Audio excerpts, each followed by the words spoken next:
বক্তব্য। আমি ছোট করে বলি, আলোচনা বাড়ালে আবার অনেক দীর্ঘ হয়ে যাবে। যে মেজর আক্তার 5 বার বরখাস্ত হয়েছে এবং মারুফ ভাইয়ের কথায় যে আবার পদলেহন করে দলে গেছে। তো সর্বশেষ তার স্ট্যাটাস ছিল সে বিএনপি থেকে বহিষ্কৃত। So he has a right to join or not to join anywhere. আবার যারা সমালোচনা করে তাদের সমালোচনার অধিকার রয়েছে। It is up to the people.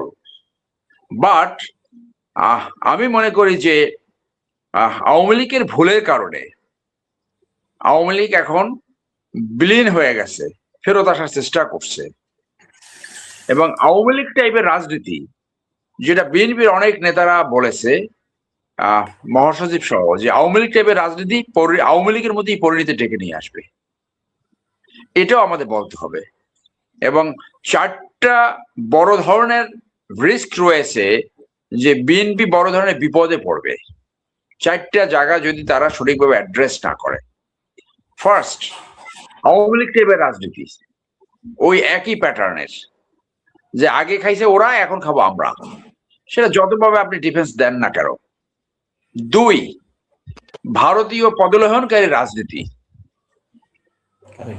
3, নেতৃত্বের দুর্বলতা।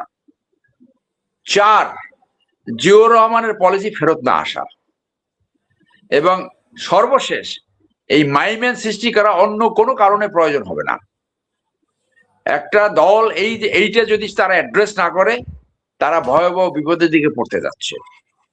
সো মেজর আক্তার সে কি করবে না করবে সেটা তার personal choice. As long that is a lawful party, as long that is a legal party, people has a right. But আমি যেটা সর্বশেষ বলতে চাচ্ছি যে এই আওয়ামী লীগের ভুলের কারণে এবং বিএনপি যদি একই ভুলের ভিতরে ঢুকে, there is a clear symptom that Islamist politics is coming in the front. তো যারা দুর্নীতিমুক্ত সমাজ গড়ার পলিসি গ্রহণ না করবে, মাফিয়া তন্ত্র মুক্ত রাজনীতি না করবে, যারা ক্রনিক ক্যাপিটালিজম পরিহার না করবে, যারা আওয়ামী লীগ টাইপের রাজনীতি করবে, সেই রাজনীতি বাংলাদেশের মুক্তির রাজনীতি নয়। ওই জায়গাটা আমাদের অ্যাড্রেস করতে হবে। ধন্যবাদ। অসংখ্য ধন্যবাদ। যে না, মেজর আক্তারের ক্ষেত্রে একটা কথা যেটা উঠেছে যে উনি মুক্তিযোদ্ধা হয়ে উনি জামাতকে তো অনেক ধরনের গালিগালাজ করতেন। আপনার কোনো আইন আছে নাকি যে মুক্তিযোদ্ধারা যেতে পারবে না? এখানে কোনো আইন আছে? এটা তো পার্সোনাল চয়েস। একটা রাজনৈতিক দল, শোনেন, রাজনৈতিক দলগুলোর ভিতরে বিভিন্ন ধরনের গ্রুপ উপগ্রুপ থাকে। একটা গ্রুপ থাকে অত্যন্ত সচেতন ভালো নেতা, আর একটা গ্রুপ থাকে ভালো নেতা, তারা কথা বলে না, শুধু শুনে যায়, চুপ করে বসে থাকে, গো উইথ দ্য ওয়েন্ড। হ্যাঁ, আর একটা গ্রুপ থাকে একটু মাইল্ড সমালোচনা করে, ক্রিপিং করে, আর্মির ভাষায় ক্রিপিং, নিজের যদি সন্তুষ্ট না হয় তারপর বিভিন্ন জায়গায় কথা বলে। আর এক গ্রুপ আছে বিদ্রোহ করে, আর একটা গ্রুপ আছে ভয়ঙ্কর, একেবারে গোলাম এবং দাস। এই গোলাম এবং দাসরা কখনই নিজের দলের ভুল তাদের চোখে পড়ে না। আওয়ামী লীগ চুরি করলে চুরি, বিএনপি চুরি করলে চুরি না। আওয়ামী লীগ অপরাধ করলে অপরাধ, বিএনপি অপরাধ করলে অপরাধ না। আওয়ামী লীগ ধর্ষণ করলে ওইটা সমালোচনা করবে, নিজের দলে একই অপরাধ করলে সেটা সমালোচনা করবে না। এই গ্রুপটা দলের জন্য সবচেয়ে ডেঞ্জারাস। তারা দলকে পতনের সবচেয়ে বড় কারণ হয়ে দাঁড়ায়। সো তারা লাথি খাবে, চোবার খাবে, থাপ্পড় খাবে, কিক খাবে, তারপরে বলবে আমি তো এই দলের নেতা কর্মী, কারণ ওদের আত্মসম্মান বোধ নাই। তো তারা মনে করে যে তারা যেভাবে 5 ওয়েটে একটা দলে থাকতে চায়, মেজর আক্তার সেটা কেন করে না? মেজর আক্তার সেখান থেকে ডিপার্ট করেছে। মেজর আক্তার সেখান থেকে ডিপার্ট করেছে। What is the problem? না, এখানে সারোয়ার ভাই, সারোয়ার ভাই, এখানে একটা প্রশ্ন আছে। মেজর আক্তার 5 ওয়েটে থাকতে চেয়েছে কি চায়নি এটা আমরা দেখেছি। উনি ছিলেন ফেসিবাদের দূষর। এই শেখ হাসিনার আমলে উনি বিদ্যুৎ কেন্দ্র নেয় নাই, সেটা আপনার বলার অধিকার রয়েছে। দুর্গার সঙ্গে তুলনা করে নাই, না, সেইটা আপনার সমালোচনা করার অধিকার রয়েছে। সৌভাগ্য। শুনেন সারোয়ার ভাই, আমাদের যেটা হয়েছে, আমরা 5ই আগস্টের পরে অত্যন্ত শান্তিপূর্ণ সহনশীল রাজনীতি করেছি। মেজর আক্তারের সৌভাগ্য এখন উনি বাংলাদেশের রাজনীতি করতে পারছেন। ফেসিবাদের দূষর হিসাবে ওনাকে যে আটকানো হয় নাই, শেখ হাসিনার স্তুতি গাথক হিসাবে তাকে যে জবাবদিহিতার মুখোমুখি করা হয় নাই, এটা ওনার সৌভাগ্য। আমরা সহনশীলতার রাজনীতি করি, সবাইকে নিয়ে রাজনীতি করতে চাই, এই পয়েন্টে আপনি আমরা সুযোগ সমালোচনা দিতে চাই। করতেই পারেন, হ্যাঁ, এই আপনি ইস্যুতে বলছেন আপনি সে সমালোচনা 5 করতেই রাজনীতি পারেন, করতে চায় না, সেটা সে 5 সেটা যদি তাকে ডাকেন সে সেটার জবাব দিবে। উনি মেজর আক্তার 4 বার 5 এতে বিএনপিতে গিয়েছে, সর্বশেষ উনি আর থাকতে না পেরে এখন উনি এই জামাত ইসলামে জয়েন করেছে। হ্যাঁ, আর বিএনপিকে আপনি এই বিএনপি গত 1 বছরে 7,000 নেতা কর্মীকে বহিষ্কার করেছে, নানা অপরাধ, চাঁদাবাজি, দুর্নীতি, অনিয়ম, দখল, নানা অভিযোগ পাওয়ার প্রেক্ষিতে বাংলাদেশে একটা দল আচ্ছা, দেখান যাদেরকে যাদের বহিষ্কার করছে তাদের কিন্তু ভাই আবার সব ফেরত আনছে। বরিশালের এক নেত্রী একটু ওভারওয়েট, ক্লিয়ারলি আরেকজনের জমি দখল করেছে বরিশাল শহরে, সেও তো ফেরত আসছে, সবই তো ফেরত আসছে। না তো এই না বহিষ্কার তো সেটা একটা স্টোর, আপনার হচ্ছে সবই তো ফেরত আসছে।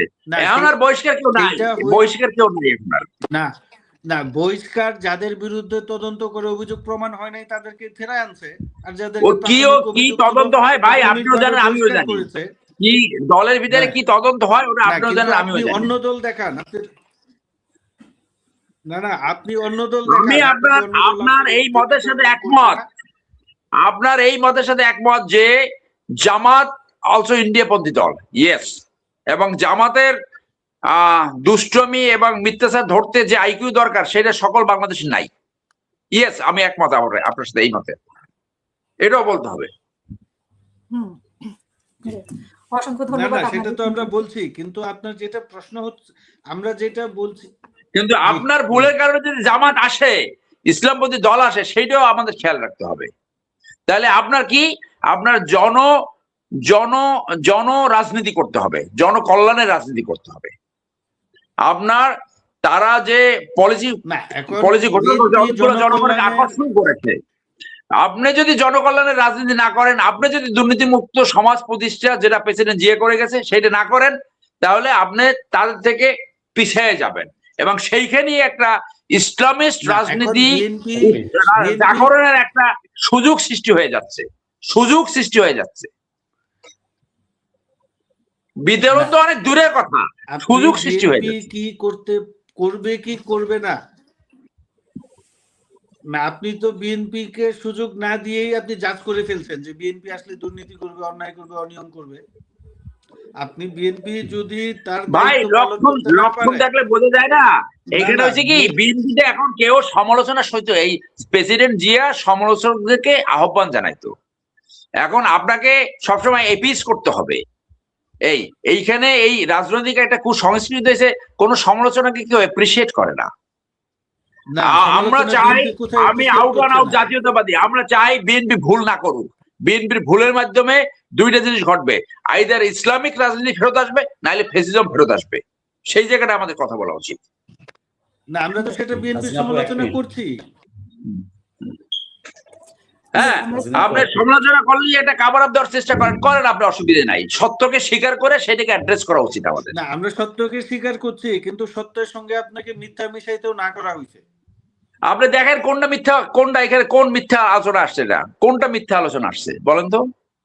আপনি এই যে চাঁদাবাজি দখলের যে কথা বললেন, আপনি বলেন আরে পিরিজপুর জেলায় 12 জন, পিরিজপুর জেলায় 12 জন নিকৃষ্ট চাঁদাবাজি, রিক্সায় চড়তে পারতো না, এখন 1 কোটি টাকা জমি কিনছে, একটা গাড়ি চলে। এগুলো তো পেপার পত্রিকা আসছে সব, প্রত্যেক জেলায় এরকম একরকম চাঁদাবাজি সৃষ্টি হয়েছে। না না হ্যাঁ, যারা এইখানে দেখেন, ওই যে কানাডা থেকে এক লয়ার লিখতেছে, কানাডা থেকে এক লয়ার লিখতেছে ডিএজি এখন নাকি মার্সিডিজ গাড়ি কিনছে। জবাব দিতে কোথায়? এরকম 10 জনের নাম তো এখানে নাম উল্লেখ করছে, এটা মিথ্যার কি হইলো ভাই? হাসিনাবু আমরা সামনে বাড়ি, জি আমরা সামনে বাড়ি।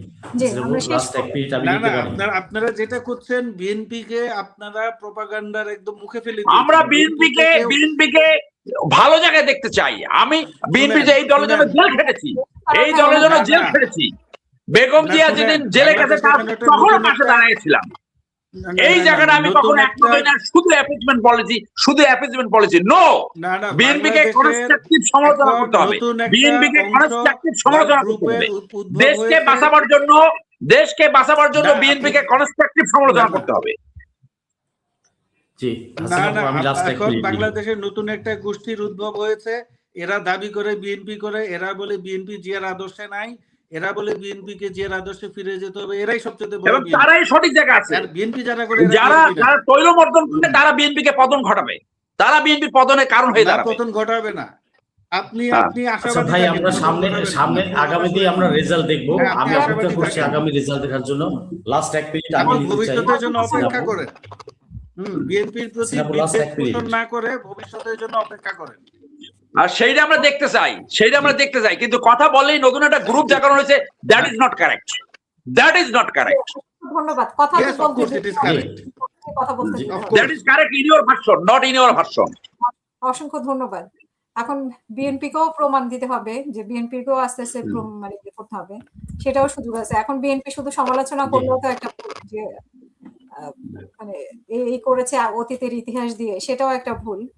আবার সমালোচনা বিএনপি নিতে হবে, সেটাও একটা মানে ইয়ে, সেটারও জায়গা তো। এখন বিএনপি যদি সমালোচনা করলে মারতে আসে বা বকতে আসে, সেটাও একটা মানে অন্যরকম। এই দেখেন, আমি এখন যেখানে বসে রয়েছি, দেখেন এখন এখানে মাইক বাজতেছে।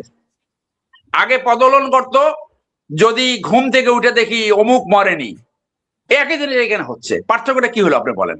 এখন কত কত রোগাক্রান্ত মানুষ ঘুমাচ্ছে, মুরব্বী মানুষ ঘুমাচ্ছে, বাচ্চারা ঘুমাচ্ছে।